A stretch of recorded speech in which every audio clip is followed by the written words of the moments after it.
I want to talk about Casey Neistat.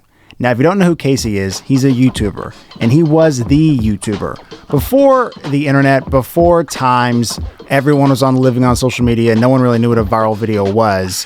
Casey was making videos that went viral. How? I'm not really sure because I didn't prepare enough for this video, but I'm pretty sure people just emailed each other when email was kind of still new, and they were like, check out this video. I think it was pre-YouTube. How things went viral, what platform they were on, I have no idea. But Casey did it. Before Casey, people would go out and vlog. I started vlogging in March of 2015. Now, before I started vlogging was typically individuals carrying around point and shoot cameras that were sort of documenting their day into a camera. It was a much smaller genre back then, and it was pretty linear. Day begins here, day ends there, come with me throughout my day.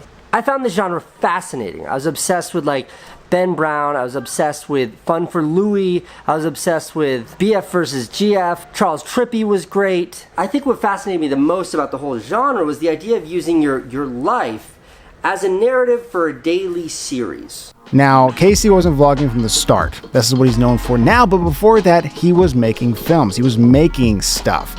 And if you don't know, he and his brother had a HBO show live on TV, and it was called the Neistat Brothers, I think. And this was basically kind of like a vlog. But Casey saw, because of his early virality, even before YouTube, he saw this shift in the filmmaker world to the online world. One that's continuing to happen and people still don't really see, but Casey saw it early on. He saw the shift from traditional filmmaking to online filmmaking. So this mainstream filmmaker decides to start making YouTube videos, which kind of made everyone go, what?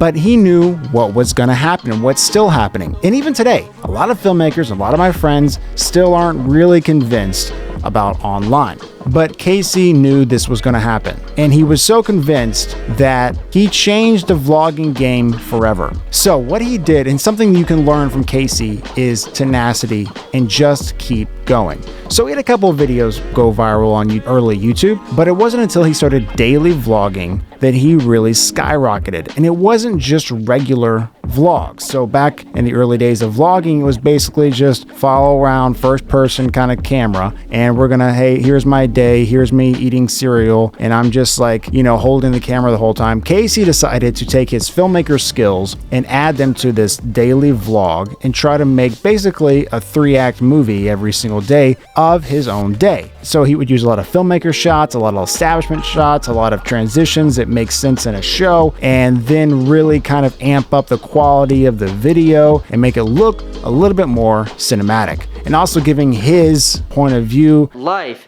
is about movement. Life is a trajectory. Life is a train that never stops. And I especially subscribe to that perspective when it comes to my career. And telling a story and having a kind of a beginning, middle, and end on a kind of a nothing day, which was pretty incredible. But he did this. The thing that I think you can learn from Casey is the ability to keep going. I believe that he made a YouTube vlog. And I want to make this clear because a lot of times, I'm making a video every day right now, but they're not all big YouTube videos, right? They're, short form videos, very different from a long form video or a 6-second video. These are full-length YouTube videos. He was making these on the daily for, I think, 800 days. 800!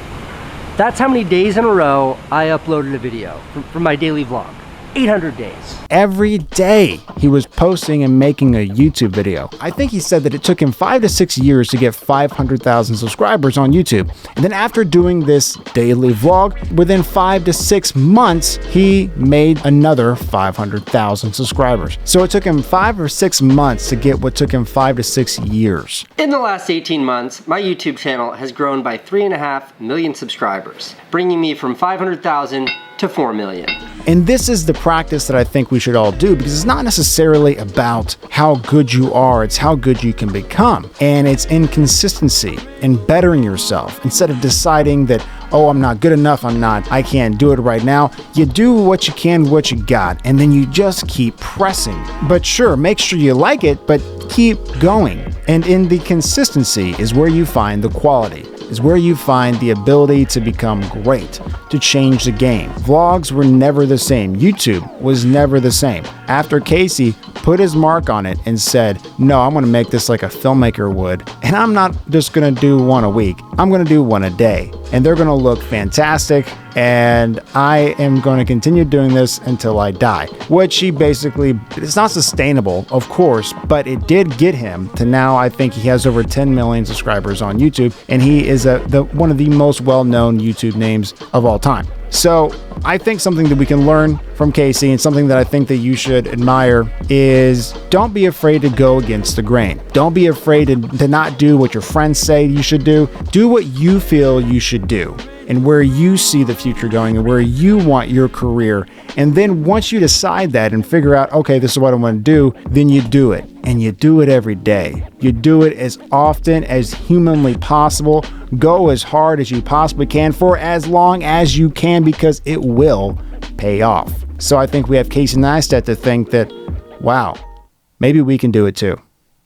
My name's Dan Catherine. Please like, subscribe, let me know what you thought, and I'll see you guys on the next one.